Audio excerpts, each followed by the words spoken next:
How you kill these people? You are 5'3". I've been preparing for his return my whole entire life. He shows up and suddenly she runs into her basement. Jason's a loser. Let's just put that out there. Good evening, and welcome to a very spooky edition of Checkered Cast. Tonight, we'll be blind ranking the top 5 scariest films, movie stars, and villains in all of horror. We're talking L. Ron Hubbard, we're talking Harvey Weinstein, the real monsters. I'm Ira Madison III, and today I am joined by my friend, Juan A. Ramírez. Juan, tell me a bit about how you fell in love with horror movies. It was a very sort of psychosexual push-pull of like me being obsessed with something, but being frightened, but also wanting it. You know, Jaws, Psycho were the ones. In ways that you wouldn't expect. Like, I thought a shark was going to come out of the shower, not exactly that I was going to get killed or something. So for each ranking, our producers will reveal 5 options, one by one, and once we pick the ranking, they are locked in. It is a dreaded curse that can never be broken. Round 1, Best Scream Queen. Expectations for a Scream Queen, they gotta be iconic. They gotta give you some acting, right? I feel like none of the new girls in the new Screams, I'm like, I don't care if you scream, you gotta get me there, right? But I'm staying out of women's business, so we'll see. Neve Campbell, of course, is the first one. I feel like the only person you could get who's higher than her would be Jamie Lee Curtis, but I would feel fine putting Neve Campbell at number 1.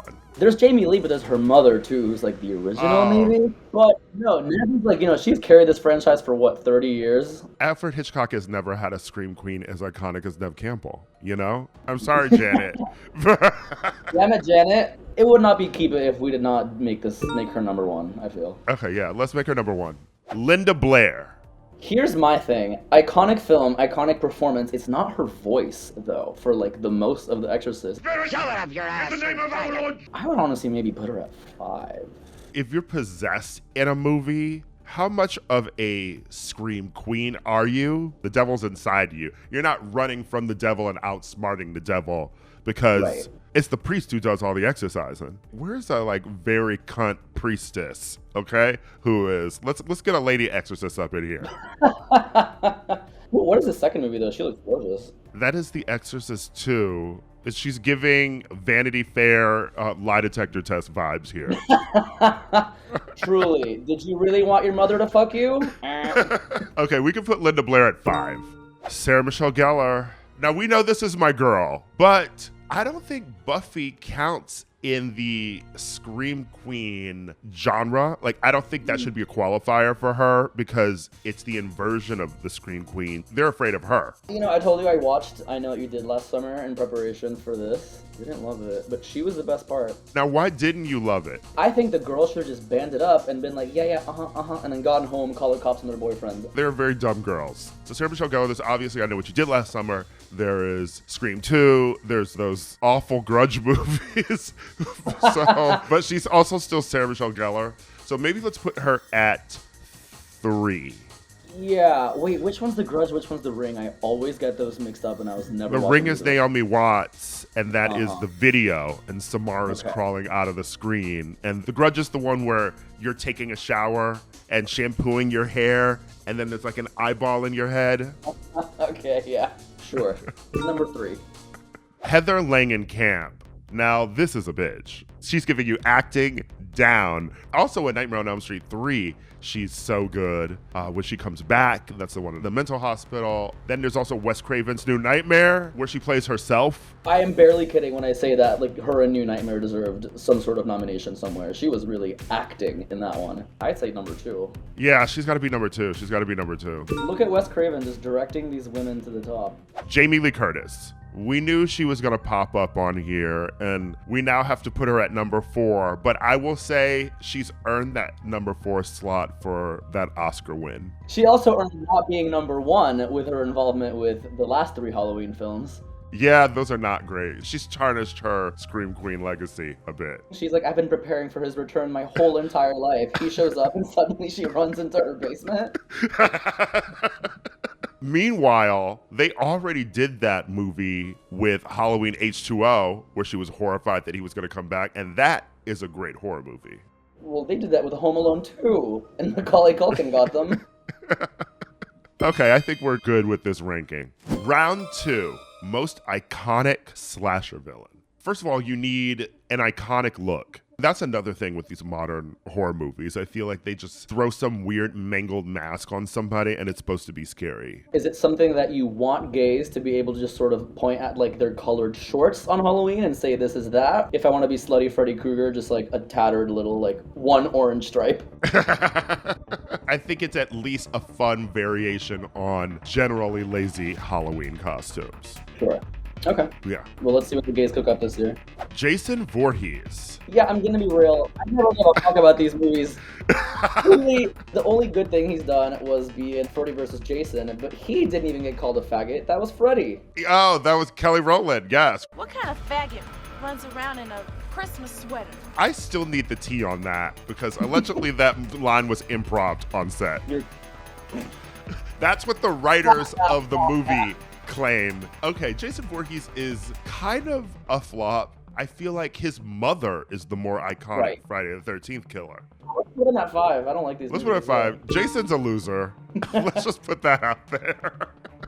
Leatherface. The chainsaw is a scary ass thing to kill people with. It's not a knife. You're running around with that. When you sort of pull that string, I don't know how chainsaws work. I don't do manual labor. And those girls go through it. If you survive a Texas Chainsaw Massacre film, you have been through it. Yeah, she's staring at the sunset from the back of that pickup truck, wishing she was never born. The most recent Texas Chainsaw Massacre was incredibly stupid, though. It involved millennials going to the original site to sort of sell properties there. It was about gentrification. It's like how the Halloween reboot had podcasters visiting Michael Myers. This one was Yes. like TikTokers going back to Texas or something. Okay, so where are we putting Leatherface? 3? 3. 3's good. Freddy Krueger. I mean, he has to be number 1, right? Freddy's that girl. I think so. I feel like the way Wes Craven sort of toes the line between giving him sort of supernatural godlike abilities, but then also kind of keeping him grounded. I love those gloves. He was trying to beat those allegations, whichever means possible. He has a real reason to be killing the kids of Elm Street too, because they burned his ass in that furnace. And now he's like, I'm gonna kill all of your kids as revenge. So, okay, Freddy Krueger's number 1. Yeah, he's funny too. Like the puns he makes, you're kind of laughing. A type 5. You're always gonna get a type 5 from Freddy Krueger. Yeah. Okay, Michael Myers, we were expecting this. I think he can be number 2. This is actually the only one of the long franchises I've seen all of them. Don't ask me why. They get crazy when the movies become supernatural and there's curses going on. The Halloween movies do a hard shift. And then they were like, well, let's get back to basics with Halloween H2O. But I don't want to include the Rob Zombie ones in this. We're not thinking about those movies. So, yeah, number 2 is good for Michael Myers. Okay, Ghostface is here, and honestly, I am fine with putting Ghostface at number 4, though, if only because there are a lot of Ghostface killers, and not all of them are as iconic as Billy and Stu, or even Billy's mother, Mrs. Loomis. Yeah, I also feel like the mask has gotten stupider looking in a weird way. Ghostface is definitely on Ozempic. The jaw is a little bit longer and slimmer. Also, there are a lot of killers in sort of the later Screams who put on the Ghostface mask, but then you look at them outside of the Ghostface mask and it's, how you kill these people? You are 5'3". And 89 years old. Yes. Yeah. All right, Okay, yeah. Ghostface number 4. Round 3, Stephen King adaptations. Have you read a Stephen King book before? Absolutely not. I am not spending my whole year reading about some fucking clown in Maine. There was a period where I read Stephen King books as a kid because my grandmother loved them. I was reading Edgar Allan Poe because I was drinking as a child. So I've yet to crack the King library open. Carrie is our first film. I mean, this movie is that girl. I love De Palma. I mean, early John Travolta role, there's like the threat of evangelicals in this movie. Like, genuinely scary. It takes a minute to get there, I guess. But when she pops off, she really... There's women's business in the beginning Right. of the film. You know, she's getting her period. She has trouble with her mom. She's trying to get a date to the prom. Oh my god, right. And Betty Buckley's in this movie. Okay, this is number 2. Yeah, it's gotta be 2. It's gotta be 2. Pet Cemetery. Let me tell you something about this movie. It is stupid. I enjoy it, but it's a very goofy movie. I actually have read Pet Cemetery. The book is terrifying. I have not seen this movie, but I was thinking yesterday, like, so many of these damn horror movies I exclusively know through Simpsons Treehouse of Horror. And I definitely saw, you know, like the Snowball 3 comes back to life episode. I think we're in agreement here that Pet Cemetery is a bit of a flop as a movie. Yeah. That's probably why you haven't seen it. Misery. This is a film. Yeah, no, right. This is like elevated horror, even a thriller, even. Kathy Bates, James Caan, they are acting their asses off in this movie. Truly, and it's scary and ahead of its time. Like, were people? Well, I guess she's not openly standing in this movie, but were people? She was an early Barb, is what you're saying. She's definitely giving folklore Swiftie. The Barbs have never been to Colorado. She was like, "You need to get back in the studio. You need to write a new book that I want to read." Isn't Lauren Bacall also in this movie? She's like the one calling the sheriff and being like, his Yes. draft is late. Find out what's going on. Imagine if my book editor was calling the sheriff every time my draft was late. Ira, where are you? We have the first slot, we have third and the fourth slot. The Shining is definitely going to pop up. Oof, I feel like we should have put this above Carrie, but whatever. Three? Is good? Listen, Sissy Spacek she's serving down, okay? The Shining, we knew this girl was coming. I mean, this really feels like it has to be number one. What really puts this at number one, aside from just quality, is the fact that it has these film bros pressed. They are looking at every brick in this damn movie being like, no, you meant something with that one. I'm pretty good with Shining being number one. That is, Yeah, that's a very, very iconic film. It, 2017. Now, the 2017 qualifier is what makes me fine putting this film at number 4.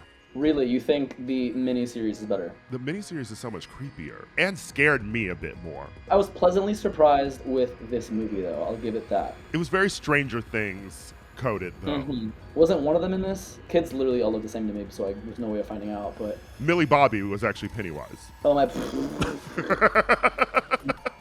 And she killed all the gay kids in that little town. She went to the Dairy DMV and then...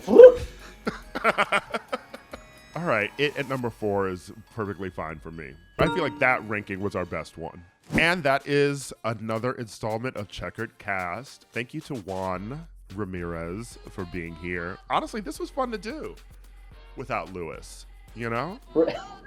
We gotta decolonize the Keep It YouTube channel. Yes. Again. Remember to like and subscribe and comment. I sound like a teen influencer. And we'll see you again for one of these. You sound like one of the Texas Chainsaw reboot kids.